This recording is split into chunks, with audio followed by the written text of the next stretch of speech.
Stacy, we are back. We're back. 60. Holy cow, episode 60. Finally, Happy New Year. Like, Happy New Year, my friend. How are you? I'm good. It was busy. It was it? crazy. Yeah, it was very busy. It was fun. We had I was expecting to have a slow Christmas. It's our first Christmas here in Tennessee, and we ended up. Oh my, how did it go? Right. So, first of all, happy anniversary. My daughter has been dating this lovely young man, Matthew, for 2 years. They just had their anniversary. So, I want to say happy anniversary to them. But his family came over, his parents, and then his dad's parents. So, his grandparents on his father's side all came over. We had a great time. And it was easy and relaxed. It wasn't weird or awkward because we don't know them real well. You know what I'm saying? Right. But, as Christmas approached, we were like, the idea came up, hey, why don't we all get together? And it was a great time. So that was really nice. But there was no like elbows or forearms thrown or anything. No, other than the fact that his father so his Sarah's boyfriend's name is Matthew, and his father is also a Kevin, like my husband. But so they're not, we're from New England, so we're big Pats fans, we're big Tom Brady fans, and so there was a little bit of that going back and forth, which was funny. It wasn't It was funny, but so that was nice. Yeah. That reminds me of a story that happened to me in high school. So, hey, Mom, if you're watching, listen up. I want to tell this little Christmas story. So, at one time I was dating a girl in high school, and so her parents came over to the house. It was just for some little dinner or whatever. And I don't know, they didn't get along or whatever. And my mother, she had always followed professional wrestling. She has a favorite wrestler, Jimmy Superfly Snuka. Okay. And my mother she had gotten a little carried away. She was very protective about her son and everything. Sure. She got on the table and she started doing this flying elbow right into the father of the girl I had been dating at the time, because he had been very down on me and didn't think I was appropriate and so on. And so they called the cops, believe it or not. It's crazy. Are you? No, I love your mom. I'm like, you totally got me. No, that didn't happen. However, I have a slight honest Christmas story. So, Mom, listen up. This one happened. You saw it.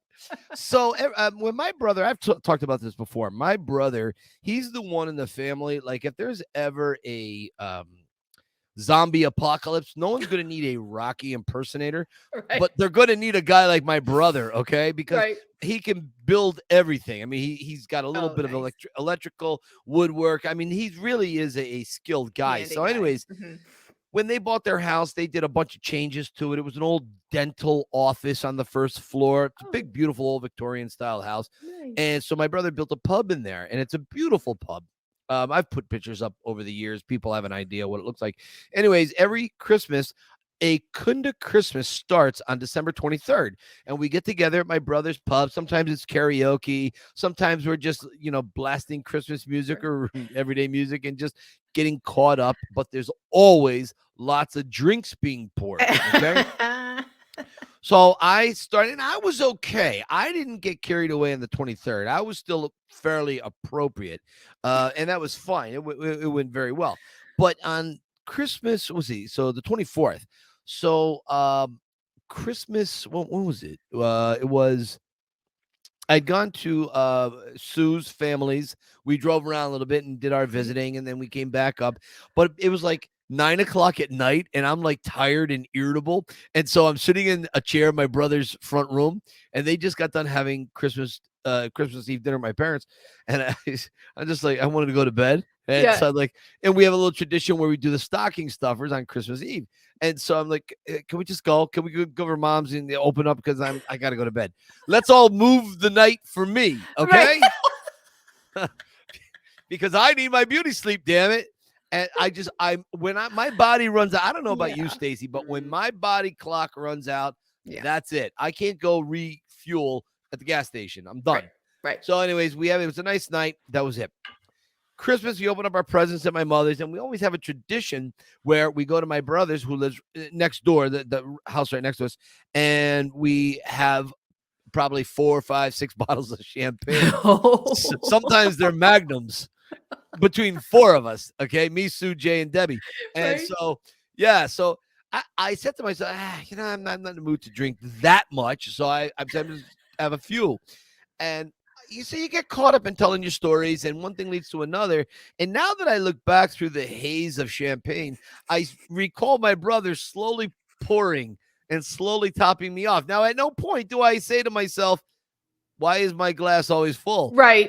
At no point do I say that. Anyways, I got so snookered by the time we got over. We were doing all kind of videos, and every year we put Right. together a family video. So we try to take pictures or videos of events that go on in our lives, whether we're all together or Right. separate. And Mhm. my brother puts it together and he edits Aw. and puts it to music, and it's wonderful. He does an amazing job on it. Actually, it's one of the main reasons that gets me through my year is Aw. looking, because I hate the heat, I hate summer, and I Right. love Christmas so much. So I was so snookered, I don't remember any of the video.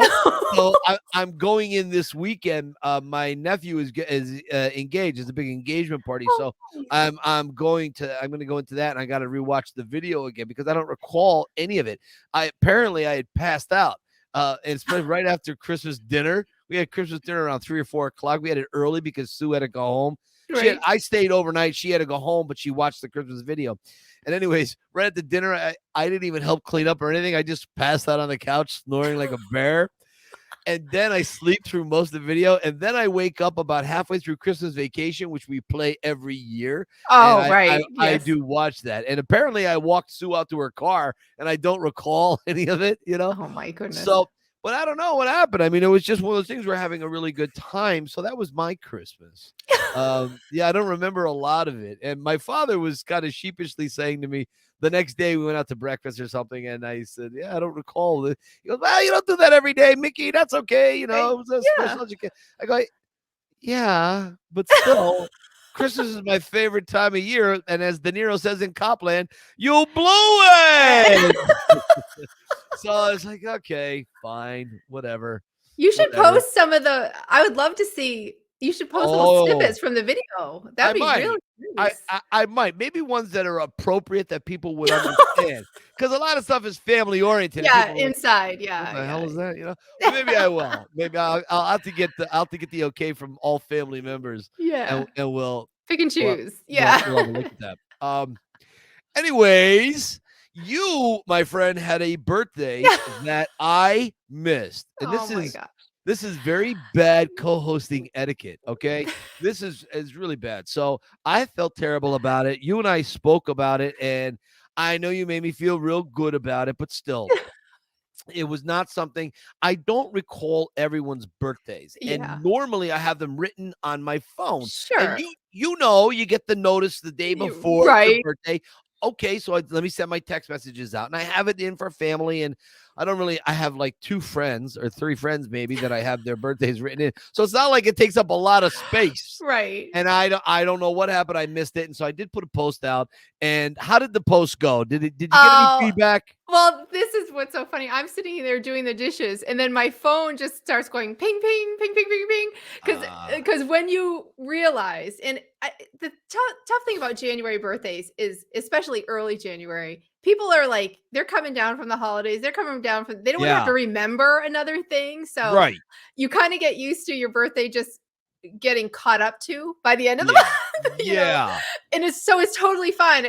But whenever you said to me, "I'm gonna fix this," and then I went, "Oh God, what is he up to?" And then the next day you did the post, and my phone exploded, and it was so nice. The messages that I got, I just the reposts that I got, and I just I don't have the words, honestly. I get tongue tied sometimes because I'm so like moved by Yeah, yeah. how sincere people are with Yeah, the they happy were, right? birthday and their I messages, know.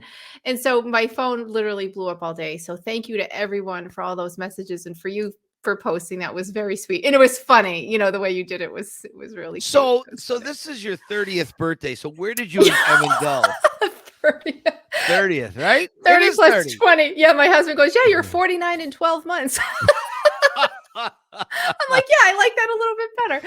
Oh, Yeah, that's great. yeah, so we went out to Rafferty's here in town. There's a great restaurant, a good meat and potatoes restaurant. So, Oh, yeah, nice. we all went out, and then we came back, and people gave me a few gifts, and we just hung out. And then, my daughter and Matt, they hung out till like 9:30, and they're Really? they usually leave by 7:30 because they have 45 minutes to get back, and they have school or work, but they hung out like long. But of course, they were on their break, so they didn't have to worry about that as much the next So day. now that you're 50 years old, does your daughter start talking to you?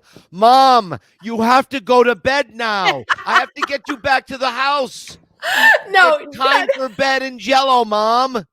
Like, not yet. You're okay. But you want to know what showed up is the AARP email. Oh, right. Okay. I'm like, what's that? I know.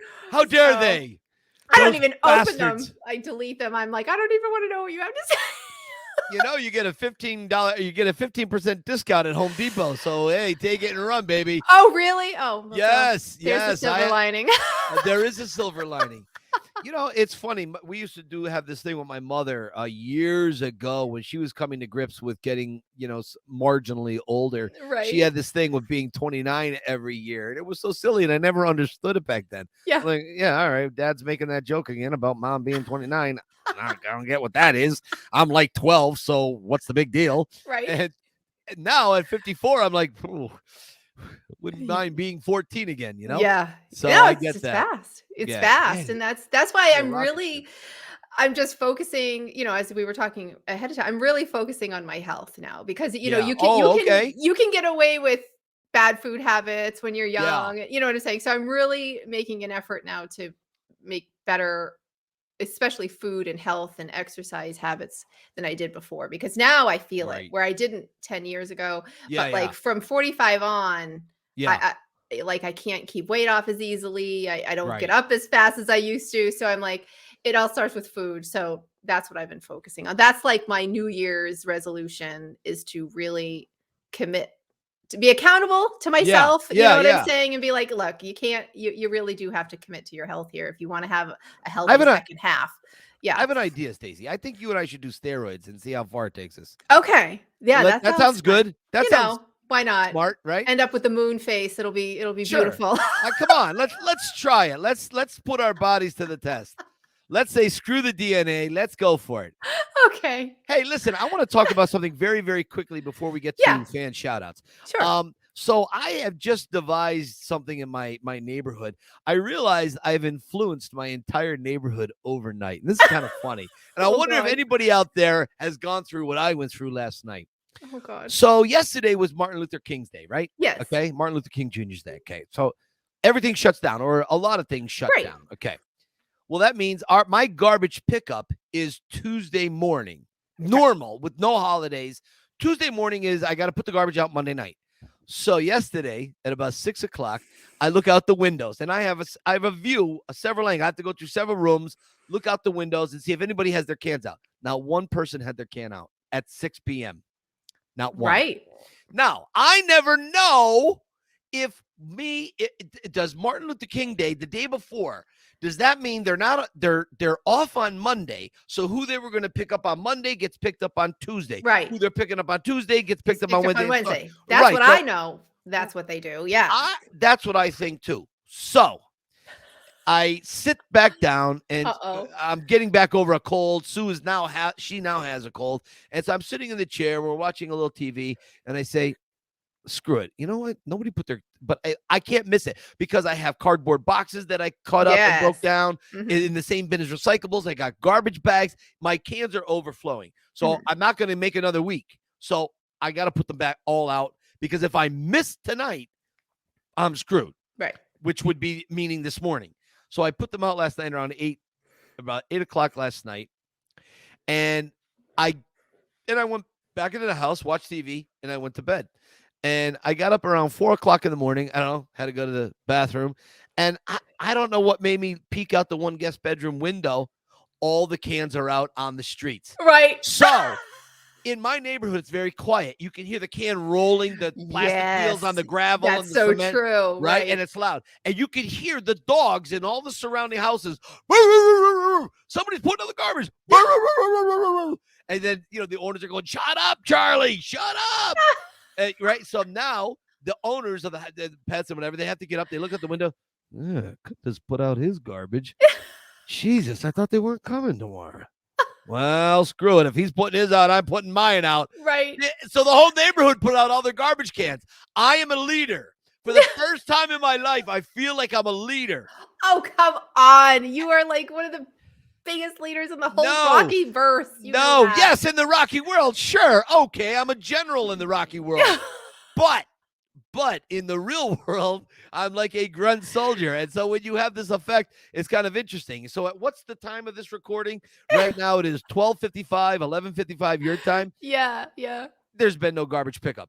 But that's okay. That's okay. They can come tomorrow. It's and ready. Out there. Yeah. So I'm just wondering, do any of you listening, do you ever say to yourselves, do I put the garbage out tonight or is it tomorrow? What the hell do I do? I don't know. The important questions, Michael. Yeah, the important questions of life. Forget about what the purpose of life is. Forget about the meaning of life. Is there a heaven? Is there a hell? Whatever. Come on. You'll figure that out when you're dead. Right now, what day is garbage day? When's garbage? Hey, listen, do we have any fan shout outs? We do. Speaking of birthdays, we're going to go on to birthdays. Let's start with that. Sure. So here we have our dear friend, Brian Cooley. He sent us this over the holidays. Look at his hat. Look at his hat. Look at his beard. Yeah. And my God. You and the facial hair. That is a sexy beard. I tried to grow a beard once. It took me maybe 12, 14 years. Never got past 5 o'clock shadow. It was crazy. Well, he's decked out in all Sly Stallone shop. Look at him. He's got it all going on. Yeah. Good for you. So happy birthday. He was January 9th. And then I'm going to be putting these pictures up when I get to post. But I wanted to say a few other happy birthdays to Kelly Barton. She's going to be on. She's going to be one of our guests. Yep. Really? Yep. And then Caleb Ellis. So Kelly was January 3rd, and Caleb Ellis, who is also going to be coming up in the near future, is January 19th. Just had him on a tour, and you're going to love him. He's a great guest. You're going to love him. Yeah. Happy birthday to him. Mr. Tomei, January 12th. And let's see. And Tom Bazzano was January 19th. Happy birthday to all of them. Let's see. This story right here. I loved it. This got on Sly Stallone Shop. I wanted to show this. This is Kristen Mehta and her family. Oh, look at that. Okay. I reposted this and they put it right up on Sly Stallone Shop. So we were super excited for them. But I want to get her on. She says she's too shy. But what I loved was this picture that she sent. Look at that book. She's holding the Rocky book all the way to the left. Look at that. This is like 1980 somewhere. And I was like, wow, Kristen, you clearly have a story. You need to get on here. That's great. It's kind of shy. Let's see. Rick Babcock. This is from Creed. And Creed 2, because of the sweater. Because I knew that. But anyway, because of the sweater. You did. Yes, you did.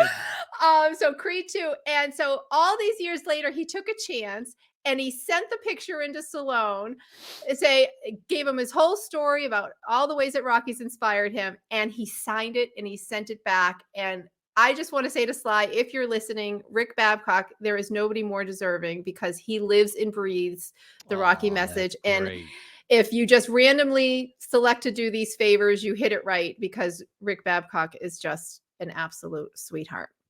I love that. Then our last fan shout out, and we have one of our two guests here. Hello, Mr. Derek. I do see you. We're just waiting on James. But I just want to say for Mike and Jess Ferreira, it is a boy. So they are having a boy. Look at that. Now look at this picture just for half a second here. Look at the thickness of the baby's chest. That kid looks like he could bench press a Buick already. He's gonna be a bruiser. Man, they are gonna have their hands full with this kid. I think they have a little Superman on their hands. My God. Do. So they've had quite a year.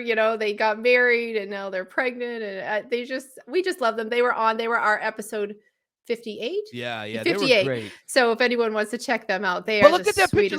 I'm looking at the picture, right?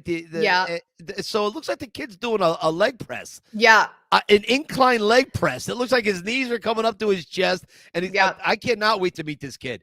Listen, guys, don't mess with him. You got to get him on the Rocky tour. I got to meet this kid. This kid's going to be like Arnold Schwarzenegger by the time I get to see him. I can't wait for names. I'm waiting. Oh, yeah. What's it going to be? Rocco or... Adriana or something, and Yeah. Mark Bomarito and Crystal, they just Oh, had a sure. baby, and they named him Marciano, which he's just the cutest little thing. I'll pop in a picture of him right here, but Oh, so that's cute, great. so cute. That's So yeah, great. My that's God. that's what we got. We just love you guys and so supportive, so sincere. We just love all of you. I just can't say that enough. It's such a great thing to have this little Rocky community that we're all part of, and we get to hear people's stories, fan stories. We get to hear people who are intimately involved, like one of our guests coming up next, with the process of filmmaking, Yep. with the having a relationship, a friendship with Sylvester Stallone. It's a very interesting thing because we all grew up watching Sly progress through his career, and I know our next guest coming up, our half of the dynamic duo, mountain climbing dynamic duo. I remember asking him, would you have ever thought as a kid growing up that it you'd ever be in the inner circle, in the top Right? 10, top Crazy. 10%? And Yes. it blows your mind. And Right. so it really is. It's a weird place to be because you can't just show up at a Comic-Con. You Right. can't go pay $100 and go stand in line because you're friends with the guy now. Yeah. Hi, Sly. Right. Yeah, Derek, what are you doing in line here with all the other fans? We just texted the other day. Right. What's up? It's a weird place because you want to go and be in that Right. aura of fans. I got it. You can't do it no more, Yeah. as Rocky might say. So here we have both of those. So Derek Wayne Johnson is coming back to us, and James Rolfe are both here. I'm going to bring them both in. Hi, you guys. Hey, how you doing? Fabulous. Hi. Hi, fellas.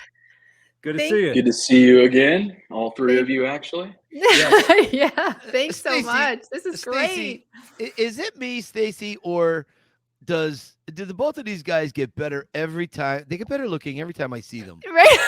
Yeah. So Derek, obviously, I know personally, and James, I've been watching your stuff online for quite some time now. And I don't know if you went to like a handsome club. I don't know if it's like olive oil or hair tonic. I don't know what it is, but you guys, I mean, like, I'm really feeling some handsome love here from you guys. Oh, thank you. Derek, maybe that's what we found at the top of the mountain. Maybe that's what was in the wooden box. Yes. Yeah, there you go. That's what was in the wooden box. That's amazing. The fountain of youth. Exactly. All right. So our audience kind of knows Derek a little bit. We're going to talk to Derek in a second. But James, I want to tell you something. I wish you had come up with a video. Rocky jumped a park bench. How long ago? When did you do that? Oh, that was in the majority was filmed in late 2007, and we finished it up and released it in early 2008. Jesus. So I wish I had this video when I was going around looking for Rocky filming locations in 1990. I was watching Rocky in my basement with my then girlfriend, now wife. And I said, hey, let's drive down from Scranton to Philly and let's try to find these locations. What I did was I paused the VCR and took Polaroids, and I had a map. And I was in an 83 Dodge Ram, and we drove through Kensington. And as you know, Kensington is not exactly a place for a Tupperware party, but it took me like 12, 13 hours to find 5 locations. I wish, James, I had your video. Tell us a little bit about the video, how it put you on the road to where you are today, and why you did it. Oh, well, I guess just being a Philly local, I just thought it would be a cool idea to go and try and find as many of those spots as I can. Since that video, a lot more have been discovered too by other people, because there's still a lot more out there that can be found. And also a lot of those places have changed since, and the pet shop, has been knocked down, and the Spectrum knocked down. A lot changes. So it's interesting to see how much of it changed from when the film was made till then, and then how much has even changed since the video.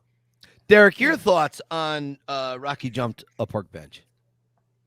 Well, I loved it. I was a fan of James's before James and I became friends. So I remember watching it. Well, actually, James, I didn't discover you till about 2010, 2011. So it was a few years after it came out, and which I found you because of the Karate Kid video you did on the NES game. Funny. And so naturally around 2010, 2011, I dove in on all that is James and the angry video game nerd. And when I saw, you know, that video, I was like, oh, he is a Rocky fan as well. And oh, he is a real Rocky fan. Like Right. this was, 12, 13 years ago, whatever it's been.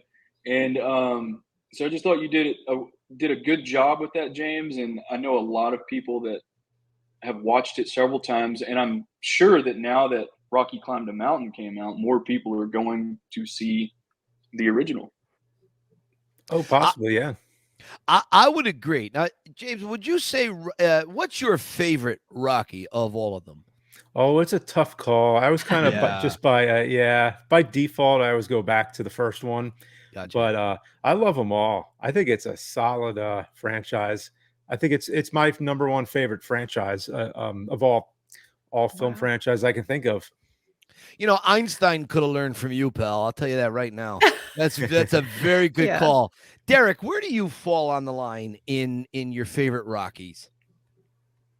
Well, I mean, it's not part one. It's Rocky, absolutely. And I think we talked about that before. Remember how, like, when you're a kid, you watch the sequels because they're like part 4 is exciting, and you're a child. Sure. Then even though you watch one, but it's slow and you're a kid. So it was kind of like that for me. And then as I got older, naturally, Rocky became my favorite. But I would say Rocky 2 is a solid sequel. Yeah, and, they get more cartoonish as they go along, but they're all fun. They're all great. Yeah.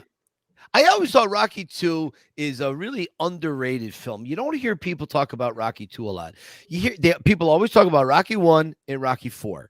That's the ones they really sink their dentures into these days. Yeah. Well, Mike, who does talk about Rocky 2?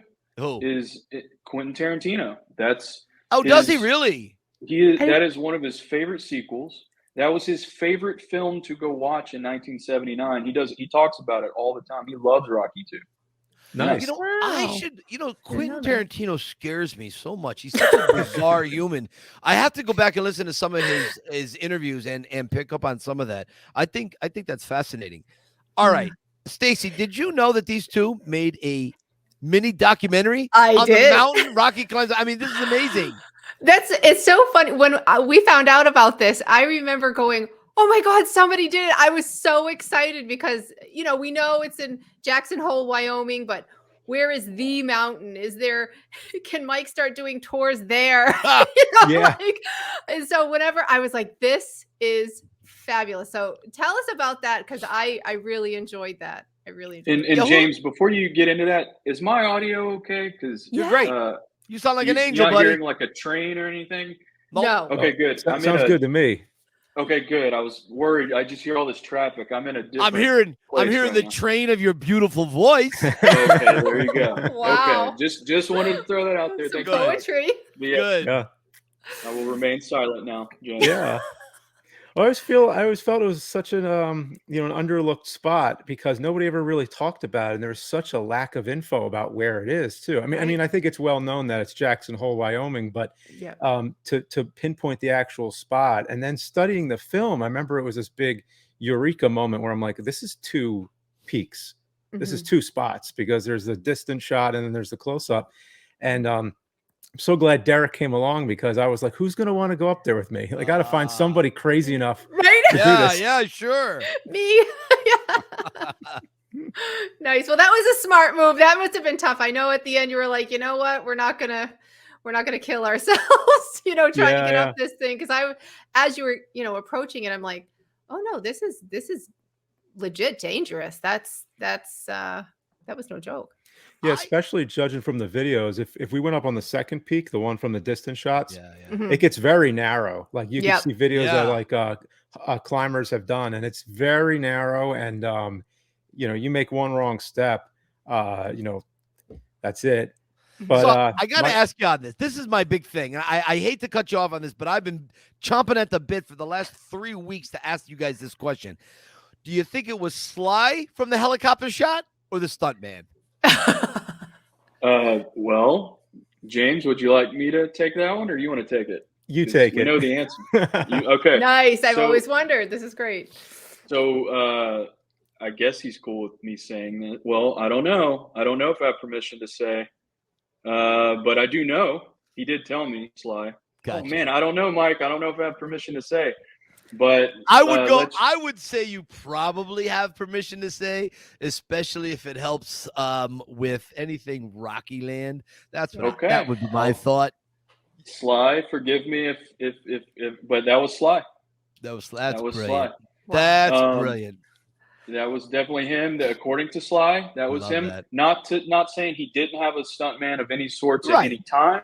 That we didn't dive into, but Sly's on that mountain. And I want to also say, to that point, when we arrived, James, remember, like, we immediately got intimidated. Really? Like, it was very intimidating because a lot of people, some of the feedback has, and not to get off topic, but has been like, why didn't you guys prepare? They're missing the point. We went there, right, James, and to just experience it, to do it. And then when we got there, that's when we realized, like we didn't set up to do a professional hike. Yeah. We just went to it, and that's when we realized this is insane. Oh yeah. Right. We also were the first, I think, to really confirm it, to the first in that video. I would agree. This is where this was, and this is where that was. And before that, I've never heard anybody match up any screenshots or do anything of that sort. I loved that. And I loved that part when you were showing from the movie and then you were lining it up. I'm like, oh my God, he totally got it. That was great. The level of accuracy was ridiculously point on. Ridiculously point on. Exactly what Stacy said. The way you overlap the photos and have it just mirror. I mean, it was perfect. You would have to be psychologically disturbed not to see. I mean, I don't want to give away the video because I really want people, and we're going to put a link up and all that stuff, but I really want people to check this out. It really is fascinating. And one of the questions early on that my heart basically broke for the both of you, when you go to the no trespassing at Mormon's Row, okay, and it's maybe a mile, 2 miles at the max down. And you'd get where the hills converge in the background. You'd see it just right. Were you able to see any buildings in the background, any structures? And I know a mile down is hard to see. Oh, yeah. Well, no, it didn't seem like there was anything left at all, especially like looking at Google Maps and looking at the satellite view and everything. Gotcha. Because you can still see all the other buildings, but you couldn't see anything up north from that. Yeah. I mean, I could be wrong, but it didn't seem like there was anything else there. Right. And something worth saying about the mountain too is for anyone who wants to go visit that, it's totally doable and a great tourist spot to visit the first peak where the close-up was filmed. You take the Jackson Hole Mountain Resort, the aerial tram, you go up, and there you have a great, shot and everything. I mean, of course, you can't stand in the exact spot, but you can go up there. And then as far as the second peak is concerned, like it can be done, but it's extremely dangerous and it's best left to like professional hikers and skiers. Yeah. Although it can be reached from the other side, but that hike, from what I've seen, I've read somebody's log who did it. It's a 7-hour hike. Wow. And do the math if you want to get there and then that's it. Make it just back 7 down. hours. Yeah. Well, and let me say actually on preparation, what I said earlier is we weren't prepared to like professionally climb the mountain, but James's preparation for everything else my mind was blown. Like the pinpointing and all the stuff that you did, James, like he arrived totally mentally prepared and knowing these coordinates. As far as like, again, just scaling the mountain, we decided on the fly not to do that. But yeah, James, like your preparation was very impressive, and you see it in the final edit. Oh my God, yeah. I'm surprised somebody even said that, because that's what I was thinking when I was very first watching it, going, wow, you knew a lot ahead of time and you were able to, get to all these locations right ahead of time. So whatever that one person, just ignore that one person, because I thought you were very prepared. I also loved seeing where the lodge was, and that was very cool, because I always wondered what happened just to that. Yeah, the lodge, I think, is the biggest mystery of all, because I feel like we were checking out the whole Mormon Row area, Yeah. and that's usually where people say it was, somewhere in Mormon Row. I feel like that might not have been it. There's other possible spots if you would leave that whole area, because I Right. feel like it's all about that one mountain slope matching Right. up with the rest. And if you could find that anywhere else, there's other possibilities where it could have been. Yeah. I think they call it Mormon Row. I read a production blog about 6-7 years ago, and this is a guess on my part, but I think they called it.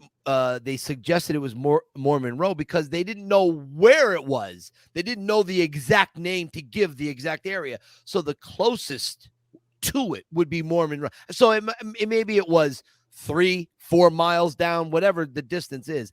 I think that's where that little confusion comes in, because even myself, that's the closest I ever got to was Mormon's Row. Now, Rocky 4 is not my favorite Rocky, so I have not done a lot of the scoping out as nearly as well as you have. And I got to tell you, James, Derek is absolutely spot on with what you did. My God, you even put on the GPS coordinates on how to get to the mountain. Yes. Like that to me is amazing. And is the mountain, is it Mount Cody? Is that the peak from the helicopter shot, Mount Cody?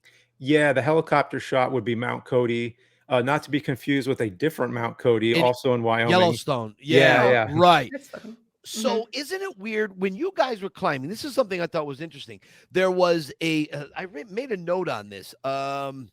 It was called Upper Rock Springs on the sign before you start your travel. What did Upper Rock Springs, what did that represent or mean? Oh, I don't know. I mean, anytime I hear rock, I just think Rocky. So Right. I got you. No, I'm with you. But there was a sign that was posted as you begin your hike to the peak, the helicopter peak shot. Oh, and okay. I thought Upper Rock Springs was on the fence post on the aluminum sign or metal sign. And I wondered, was Upper Rock Springs the name of all the peaks put together? Was it the name of the path? That's what I was curious about. Oh, okay. Yeah. I'm not sure. Gotcha. My guess would be it's the path, but that would be a Google, I guess. I got you. The wind that you guys encountered as you started walking. Yeah. Tell me a little bit about the wind, because I have a phobia of wind. I sleep in the basement whenever there's windstorms. I'm terrified of wind. I do. That's Sue. She'll tell you. Tell me about the wind on that day. Oh, it wasn't the best day to go up there. I mean, I would say if you're ever going to do it, you got to wait for a still, day, because that was some strong wind. There's actually some other factors too. When I think back to it, not that I think this really changed much, but there's also the altitude, which you don't think a lot about when you're up there. But then you're like, why am I like breathing so heavy? Right. And you're like, well, it makes sense. We're at 10,000 feet up, above sea level. And another thing, I came back from that trip and I tested positive for COVID. And I remember I called Derek. I'm like, hey man, I'm sorry. You might want to check yourself. And you're fine, thankfully. And I was fine. It was. Where'd you get it from? A moose? I know, right? How'd you get COVID? It was probably the plane.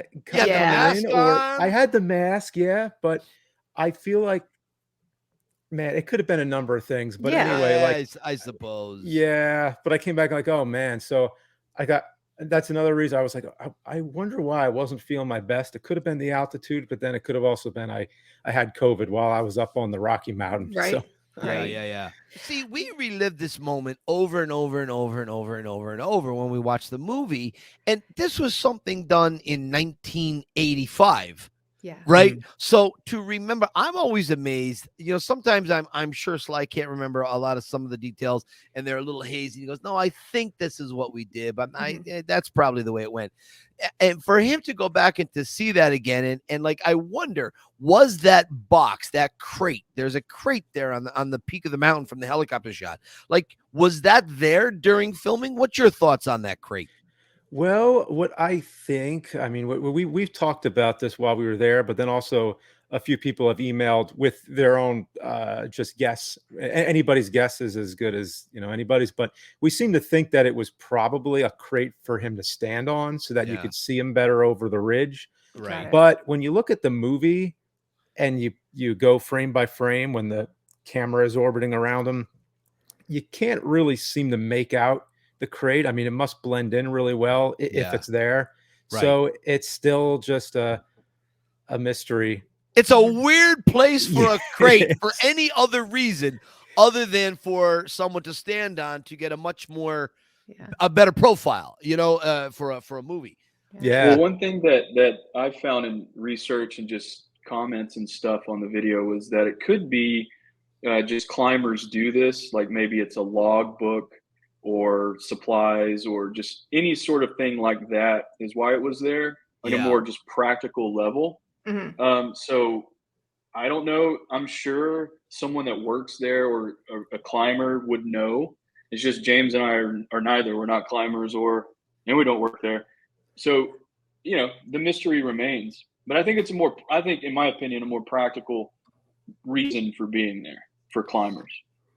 I love the call you made on the cabin where the facade had been built. I love that. And that's what I do with locations in the city. You look for that. You found that hill. You realized, oh, there's a little hill in the background. We got to have that first. So it's not like they brought a hill in. So, you know, finding that, I wish the people, like, did you ever think of knocking on their door saying, hey, how long have you lived here? Do you recall anything? Or did you get a vibe that they weren't like, you know, customer friendly, you know? We got the vibe that they probably all own guns, and I don't. They're right. I don't know. Right. I didn't feel too confident. Amount of traffic. Remember, James? Yeah. Like it was so many visitors going through. As vast as this area is, it was car after car. Remember when we had trouble crossing the street? Yeah. Oh, wow. That's how busy it is there. So we didn't knock on any doors, and everything was private drive, private this, private that. We really tried to respect boundaries, you know, and you know, off limits, we respected that because of so many people being there. At one point in the video, I was waiting for Rip to come out off the ranch. Yes. Love him. What are you doing here? Him and Lloyd coming out. You guys out the property. Chasing him off. Well, I want to say one thing just so I don't forget that I wanted to compliment James on was, James, you remember when the first thing that we found was when we were driving the bridge, the rails? That's your next. excitement. Oh my God, what you guys didn't see is James is driving the rental, and it's early in the morning. We haven't really discovered anything yet. We're going to it. And so nothing has been accomplished yet. This is day one. And we're driving, and you know, he printed out, as you could see, like screenshots of stills from the movie. And we're crossing this bridge. I go, James, I think that's the bridge.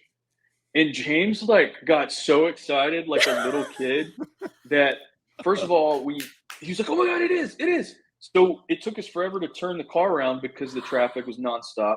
Right. It took us forever to cross the street. It was so insane. So when we got to that where we thought the railing was where the actors stood, and when we matched it up, like James was so kid in a candy store. It was like he just opened his favorite gift at Christmas. It was so great. Right. And that started it off, which I thought was really cool. It set a really nice tone. Right. Oh, nice. I get it. Yeah, I totally understand it because I would have done that too. I would have been like I don't know, who was the Olympic girl that did all the backflips? Mary Lou Retton. Oh, right. What I would have done when I saw that. I would have just been so thrilled at that moment. So you're literally standing where Tony Maffetone stood, right? Yeah. One of Sly's best friends and bodyguards for like decades. We see him and Tony Manafo, the two Tonys. They were part of the Stallone lure back in the day, like from the mid to late 70s through the late 80s and early 90s. You know, these two were in every movie Stallone did. They had little tiny parts. And so for you to stand where one of the KGB officers with the binoculars, you know, pulling it up to the eyes and it draws in closer. So just tell me what that felt like for you. And you're looking out over the river, you're gazing where he is. What's that like? It was like, you know, it was a previously undocumented location. Like, as far as I know, I've never seen anybody find that, but We know that they filmed in Jackson Hole. We knew where the rivers were. We knew there had to be a bridge. You know, it was just a question of, would it be the same bridge? What were the chances? And when we saw that thing, there was like no doubt whatsoever. We're like, this is it. Yeah. That now, Derek, do you stand in the same spot, or do you just take the picture? Are you a little more cool and reserved, or do you geek out too? You know, it was a little bit of both. I think for this quest, I was honored. Like, I was so honored. I was second banana, right? This was James's video, and he was the Johnny Carson. I was the Ed McMahon on this one, and so I kind of stood back and just tried to help and capture anything I could. You know, James was just like, you know, just roll everything, and we did. I just rolled. Yeah. And so I would kind of get giddy in a sense, just because it was so cool. Like, again, the excitement of matching up the rails in the old bridge. Right. But at the same time, and Mike, you know this about me, I'm also just like a little bit more like used to it in that sense. Sure. So it was more like fun watching James, who is the star of the show, and this is directing this. Watching him kind of it was really fun. It was really fun to hold that camera and just watch James light up. Really cool. I love it. Meanwhile, I'm standing there just watching you cross the other side of the street. And I'm like, man, like, I don't know. You might not be able to get the angle. There's too many cars. You're like, no, I'm going to get it. I'm going to get it. Yeah, there was a lot of cars. Wow. Here's something that I have. I really wish MGM would take a look at things like this, because, and we're going to get to the 4K release, and I want to talk about what Derek's been working on. But for me, I know for a fact, with conversations with Sly and some other people, there is a vault filled with documentaries from Rocky 2, Rocky 3, Rocky 4, Rocky 5. There's so much out there that is not being put on the DVDs, the re-releases. And I understand to a degree why that's all happening. My personal dream would be that they take what you two did together, that maybe they're not going to take the whole thing. Maybe they take a 3-minute snippet, a 2.5-minute snippet, and they put it together on the DVD extras, just to put your hard work out there. I would love for them to take a 30-second shot of my tour and put it out there for fans, not to get more business. I can't handle the business coming in now. I don't say that to be goofy about it, but I that's not why. I'm thinking, as a fan of the Rocky series, I want to see this on a DVD, because if somehow YouTube blows up and it's no longer in existence, I want a hard copy of that. What you two did. I want a hard copy of the guy in Philly who does Rocky tours, of the locations, how it looks today versus last year. I want to go back and see that, to put that to my children, my grandchildren, and so on. I find that fascinating. That's the thing that really irks me in general. And not that I'm speaking bad about MGM, because, you know, I mean, they got the keys to the kingdom, as it were. But I would love to see that. Don't you guys think that might be good for fans? Oh, absolutely.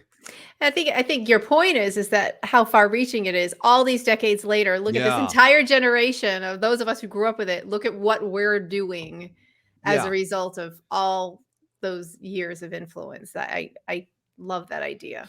Yeah, it really is. I just think it helps people step outside of their own lives, and just, I don't know, you relive a moment from a different angle that you never saw before. I couldn't turn away from the video that you guys worked on. Speaking of working on videos, Derek, you get the opportunity that a lot of filmmakers would love. You get to work with Sly on editing the documentary of the re-edited Rocky 4. Now, so when you're working on that with Sly, do you ever say to yourself, geez, in a few years on the 4K release, I'm going to have this documentary on there? Do you ever think that to yourself? Well, in a weird way, yes and no. So I knew a long time ago that that's where it was going. Not the first time. The first time Sly hired me, we did it. He put it on YouTube. Right. Then MGM wanted it. So they were like, okay, it's 90 minutes, make it 60. So they hired me to do that one. in which case I knew it was going out Right. there. You just Right. can't say anything at the time. Yeah. You're just excited. So in a way, it's like knowing something is really cool, but at the same time, when it happens, it's like opening something at Christmas. It's like, oh Yeah. wow, my work's going to be a part of the 4K Blu-ray Yeah. set, and then my business brain kicks in, and I go, well, I hope they put 40 Years of Rocky: The Birth of a Classic on there too, because Exactly. they bought that one. So Right. I have no idea. Why not? That's my thing. Why do I think even if they raise the price of it, if you put all of the extras that are out there, they are plentiful. There's a Rocky 2, a Rocky 3, a Rocky 4, and a Rocky 5 documentary that it was on television. They were on TV. So why not? And they're like an hour each. Why not? And MGM has them in the vaults. Why not throw them on there? Then Sly and Derek, you've spoken about this. I saw it firsthand from Frank Stallone. You know, they do have Frank DVD'd the making of Rocky Balboa from start to finish. Now it's got to be digitized and all of that, but that's another thing. You know, it's becoming more and more documented, the struggle that went into Rocky Balboa to come to life. And I feel fans would love this. So I say, why not put that on a separate DVD? Okay, they're going to re-release it. Not enough time went by to get all the stuff together, but why not come out with another, The Making of the Rockies? Are you kidding me? Put Derek's work in there, but all of your work. I'm telling you, this is something that is so wonderful that I really think people would spend money on. I mean, don't you? James, you would, right? Yeah, absolutely. You know what? Heck My thing would be if I were to throw one out there, it's to do the other version of Rocky 5, do a re-edit like in the way they did with Rocky 4, but do like the way Avildsen wanted it, and like the work print that's out there, like kind of have like something like a new way to look at Rocky 5, because there's some really good stuff in there that didn't end up in the final theatrical version. I really, really feel that a Rocky 5 re-edit, it could do it such beautiful justice. I really do. And I know that's something Sly would love to do. So who knows? Maybe something will happen in the future. Maybe there'll be another pandemic. Maybe he'll go through it again. I don't know. Right. I hope. Not for the pandemic. Yeah. For the recut of Rocky 5. Right. Yes. Yes. Stacy, before we start to wrap up, before we kick these guys out of here, what else do you got for them? Well, James, I just wanted to say I loved that you said, because you have CINEMASSACRE, your podcast, and I also follow it. You know, I found it on Instagram, and considering the amount of things that you cover and review, it's staggering. And for you to say, you know, that Rocky's your favorite of all of that you have reviewed all of it. So that's a big statement, because that's what you do. So I didn't know if you just wanted to take a second to talk about CINEMASSACRE.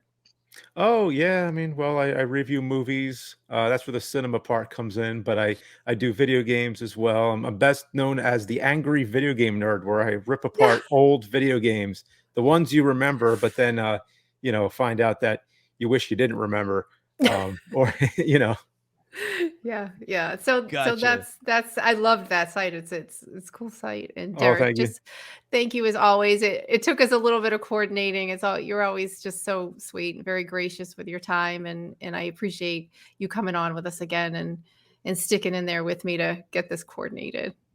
Yeah, and thank you guys, because it has been, for the audience out there, kind of hard to schedule, but right. I mean, here we are, round 14, making it happen. And James is way too humble for his own good. James is an internet legend. Yes, he is an icon of YouTube. CINEMASSACRE, angry video game nerd. Don't let him be so humble today. He's the man. And I want to also say this about James. A little cool story on the way out is James actually told me that he wanted to do this in 2020? I think it was 2020. Yeah. And so he planned this thing for 2 years, because we did it in 2022. And he made it happen. He brought me on. He again, the preparation that James put into this, it's obvious. And he was so cool. I keep talking like you're not here, James, but James was so cool that, like, I remember he sent me a gift a year ago or so, and he signed it to Yo Derek, to my Rocky buddy. So he really is just a hardcore Rocky fan and a great guy. So I had to plug that in for James because he's too humble today. You can tell. He's oh, thank humble. you. Yeah.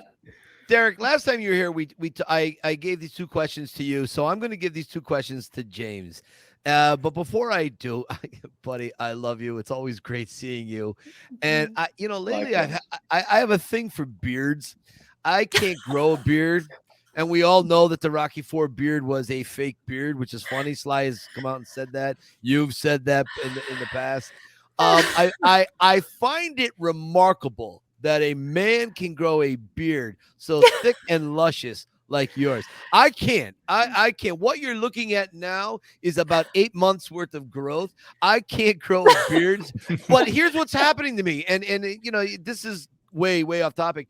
But now hair is coming out of my ears, on the back of my triceps, my shoulders. I mean, hair is everywhere else except facially. I can't get a.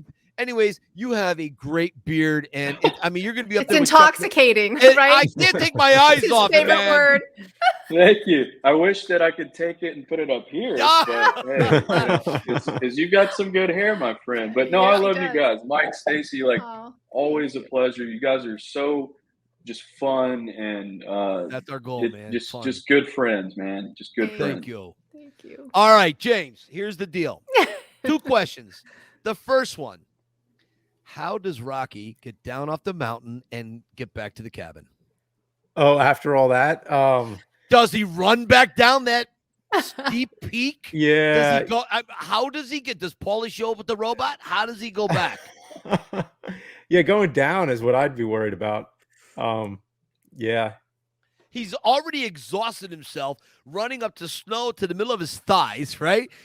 Oxygen, the sun is going down. He's only got a couple of minutes left. Oh, yeah. Go. That's another thing, too, especially if you were to hike that, do the 7-hour trail. By the time you get there and then go back, it's going to be dark. Right. I didn't even think of that. Yes. Yeah, right. Unless you can make it down the same way. But if you're going to go down, you might as well have gone up. I don't know. How much further? How in hours? How much further would it have been from where you stopped going to the second peak?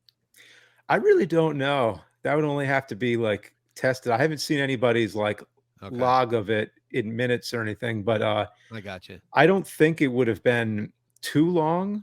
I think it was just the risk of coming back down after the end of it. So I don't know. Right. All right. That's maybe Sly is the only one who can answer how Rocky mythically got off that cliff. Yeah, I would be a helicopter, right? That's what I would think, that they would drop him off and then they would film it, pick him up again. But mythically for Rocky, that's how Sly got up there, right? I want to know Rocky. How does Rocky get down? Does he? It's like the same thing. Okay. Yeah. In the first movie, he takes a cab after that. After he does the art museum. Exactly, James. He's all right. Let's even go Rocky 2. He's with the kids. He's running down. Rocky, go. He's jumping up around on the top of the steps, and then we freeze on Rocky's face up in the air. And then it cuts to Apollo Creed and Rocky in bed. So when Rocky's done jumping around, he's like, Yeah,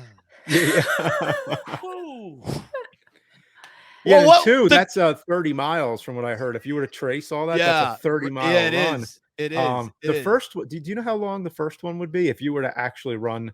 It depends on what way you go. You can get to the Museum of Art in 3.5 miles or 4 miles from Kensington, depending on your route. You can cut through Fishtown and cut over. You can get there fairly quickly. I always thought, and I know I'm getting farther away from my last question, I always thought whenever Sly cut it, so we see Rocky running through the streets, then he's running through another section, then it cuts to getting an orange throne. In my mind, I saw that as another day of training. Yeah. I never saw the run as one total 30-mile run. Yeah. To me, that's what's going on, and it's up to us. I don't know, Derek. What do you think? I don't know. Movie magic, as I always say. Well, his clothes are definitely going to smell, though. I know that much. Right? I know. You know, Well, Derek, you told me something a long time ago, and you're really right. You said that us as fans tend to import more from our brains into a given scene than what the writer had done at that time. Do you still stand by that? yeah, I do, and but that's just a good. I guess that shows that the art is working. Like it's touching people. Sure. It's asking questions, answering questions, giving emotion, pulling out emotion. So it's just this thing that's magic. It's magical, and if you can interpret things and break things down, I know, Mike, you love to deconstruct I do. the scenes. And, you know, what's the rifle for in the background? All that stuff. Yeah. Then they've done their job. Right. Like you're sitting here wondering, what did he do? How did he get down? That's because it impacted you, and it did its job as an art form. Sly and Avildsen, etc., did their jobs as filmmakers. So I think that's a beautiful thing, and never lose that spark. I mean, Stacy, same thing. You know, you guys like to dive in and think about it. It's doing its job. Right. I love that. I love that point. That's perfect. Rolling around the weeds in the mud. Okay. James, last question I ask everybody on the podcast is, you've got 30 seconds in an elevator with Sylvester Stallone. What do you say? Going up. Going up. I don't know. I'd be like, that's it. Going up. You've got 30 seconds. You can eat. Oh, I got more time now. you Yeah, that's can- right. yeah. That's right. You can knock him out. You can duct tape him. So I you can wasted hit all the only buttons. I wasted 2 seconds out Right. of the 30. Okay. They'd be like, yo, man, you made Rocky. That's awesome. Beautiful. I'd probably just say like, hey, you know, thanks for the inspiration. Gotcha. So you're a man of very simple, few words, right to the point. I love it. I love it. Like Clint Eastwood. Amazing. Fellas, Yeah. I really want to thank you both so much Yeah. from the bottom of my heart. Taking time out of your busy schedule, your busy days to sit with me and Stacy and the rest of the Rocky Files fans. Thank you. Yes. Thank you. Thanks very so much. It was a great You guys- time. Thank you, guys. Take care and keep Keep punching. punching. Bye, guys. Bye. You Nice. see? Great guys. Wow. Great guys. I'm so glad we got Derek back. Yeah. Oh, me too. Yeah, Me too. yeah. He's always fun to have on the show, and he always has some great insight, and Mhm. always reminds me too a lot of the smaller stuff. And I love what he said about the fans. You know, we put in so much into it. Like Derek and I had a conversation once about Stallone didn't realize for years that take it to the zoo, retards like the zoo. Mm. And then in Rocky 2, he takes it to the zoo to propose to her. Sly never put that together for quite a while. Yeah, that's a good And then point, right? oh, wait a minute. So, but as fans, we're like, oh, Sly had to take her there. Like, does he take her there in spite of what Buddy said? Or did Buddy kick off something in his mind? You know? Yeah. And so Derek, I like how Derek phrased that. It was very good. And it was such a pleasure to cyber meet James. He's Right. an interesting guy. Mhm. And I love the man's passion. What do you think about those guys? Well, I love them both, but James, I'm glad that Derek took the time to pump up James a little bit, because you can tell that James does have that sort of reserved, humble nature Yeah. about him. But as I dove into him further after, seeing Rocky Climbed a Mountain and Rocky Jumped a Park Bench, and then you get into CINEMASSACRE, the amount of material this guy has out on YouTube is significant. I mean, it's years. I mean, what he has, you can dive in for a long time, and he's just a sweetheart. And what I love about both of them was my earlier point that now here they are creating content through that lens of having been inspired by Rocky. So now, whatever they create, whatever they put out there, the Rocky is in the mix. It's in the ingredients of how they make their decisions about what they put out there. And so and that's why I loved your point about what MGM's, they should put a little bit of your tour out, a little bit of what James is doing, and and how they climbed a mountain and everything that's Derek's doing, because that also highlights decades of inspiration and what it means to a generation. And now this is what we're creating because of. I just loved it. Loved it. They were great. Those guys are amazing. They really are. I'm glad they made time for us, and love the both of you guys. I hope you guys come back again. We'll get Derek back on for a third time, and we'll bring James back on, and I think that'd be great. James, and what else do we have going on at the Rocky Files, Stace? Let's see. So, oh, you know what? One birthday I do want to say. So Jess was one of our guests. I think she was episode 48, but Jess was on. Her daughter's birthday also went by, and her daughter is named after her mother, who passed away a long time ago. But I just wanted to say happy birthday to Denise. I just want you to know that Mom, just the sun rises and sets on your head, along with her son as well, who's a little bit older. But I just wanted to say happy birthday to Denise because Jess was one of our guests. But we do have Corey Baker, also one of our guests from the past. I can't remember his episode number, but I'll put it up here. I put out saying, hey, what do you want to hear from us in 2023? Do you have questions? Do you have topics? So I'm just going to read one a week. And his was, whatever happened to Butkus? We didn't see him after his debut. What happened there? Butkus knocked up a French poodle, and he's living in Florida in Del Boca Vista with 6 other dogs. This dog is really something else. Prolific. Yes. Yeah. Okay. So what really happened to Butkus? Sorry, I had to throw that in there. So what really happened to Butkus, the little bit of info that's out there that I know of, Butkus had actually been alive during the filming of Rocky 3, but he passed away from some type of a heart attack from an altercation with 2 other dogs. And there's a rumor. I haven't asked Sly about this, but I'm getting around to asking him about Butkus. There's a rumor that he had been so upset about Butkus passing during the filming of Rocky 3, he just, for whatever reason, didn't include him in the final edit of Rocky 3. Right. Now, it may have been happenstance. It may not have been because Sly was sad about it. I'm not quite sure, but that's where it's at. Sly did talk about that in a 1984 or 1985 article in a magazine that I have. I think it was in Nevada Magazine. I'll have to check out, but that's the little bit that I do recall about Butkus. So, there you go. Cool. There were 2 other things. I didn't know if you wanted to talk about them. Save them for this week or next week. The WHY. You know what? Let's talk about why just for a second before we get the heck out of here. So WHYY Radio in Philadelphia, they're doing our TV station. They're doing a podcast on the Rocky statue. And I don't know. Do we have a picture of that? I don't know if you got. Oh, there you go. The statue. WHYY. So here they go around Philadelphia interviewing lots of people about the Rocky statue. And Stace, I'm sure you'll put a link up at some point about that. And so check out the link. It's great. Episode 2 is out today, as a matter of fact.